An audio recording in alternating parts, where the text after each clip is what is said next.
Yeah. We did a live episode with a couple of red teamers, and we had a question coming from an audience member, and it was a little heartbreaking because I think he had just started being a red teamer, and he said something like, is this all there is? Like, he's like, I'm mostly just reading scan logs. He's like, that, I think he was really sold on the idea of, the James Bond theme playing in the background and Cloak and Dagger. And, and we all agreed, like, that happens once in a while. And sometimes you're going to have like a story that you can talk about on a podcast or with your friends at, at a party or something like that. But for the most part, yeah, there's a lot of drudge work involved in this, right?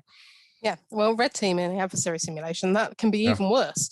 That is like a CTF. You have a flag you want to catch. That's normally how it goes with red teaming. There's a couple of objectives you want to achieve. And you're looking for the attack path that leads you from A to Z and all the places in between. And that's all you're doing is looking for the easiest attack path that gets you the objective.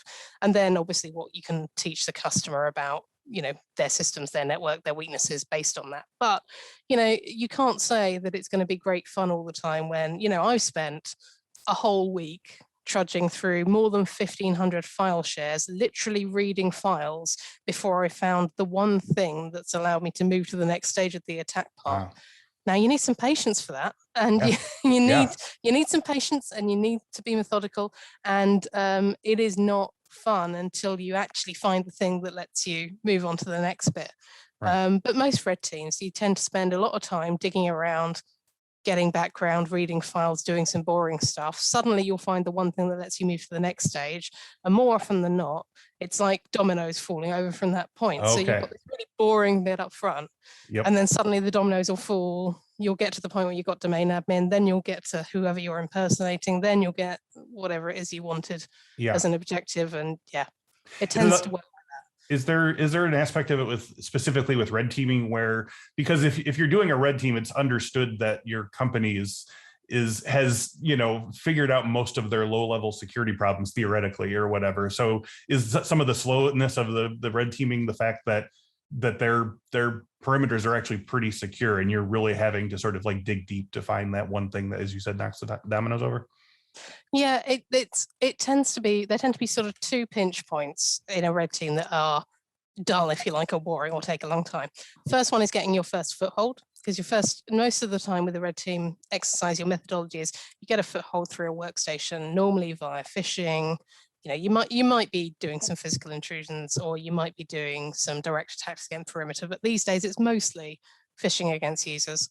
So your first pinch point, where it's quite dull and a lot of research, is working out what controls you're going up against on a workstation. And that normally means sending a bunch of probes in from different domains, trying to work out, what type of endpoint protection they've got, what firewalling they've got. Are they doing, domain inspection on the web controls? What mail filters are in there? And that's a bit of a methodical and dull process to get to the point where, you can get an email with some malware into the user. Right. Then you've got develop the social engineering hook that the user's actually going to bite, get them to open it and run it. That takes a long time, can take weeks, but once you've got your foothold, then you hit the next dull part, which is exploring everything that you've got access to and seeing, is this useful, is this not useful? And that's when you can spend a week reading file shares or churning through different databases or enumerating all the hosts in Active Directory and working out what operating system they're running and when they're turned on and who's logged into them and all this sort of stuff. And so, there's sort of those two boring, if you like, bits of red teaming, followed by the rest of the attack path that's normally great fun. New episodes of the Cyberwork podcast are available every Monday at 1 p.m. Central. And don't forget to check out our hands-on training series, Cyberwork Applied.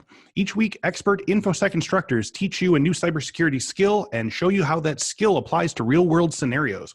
Go to infosecinstitute.com/learn to stay up to date on all things cyberwork.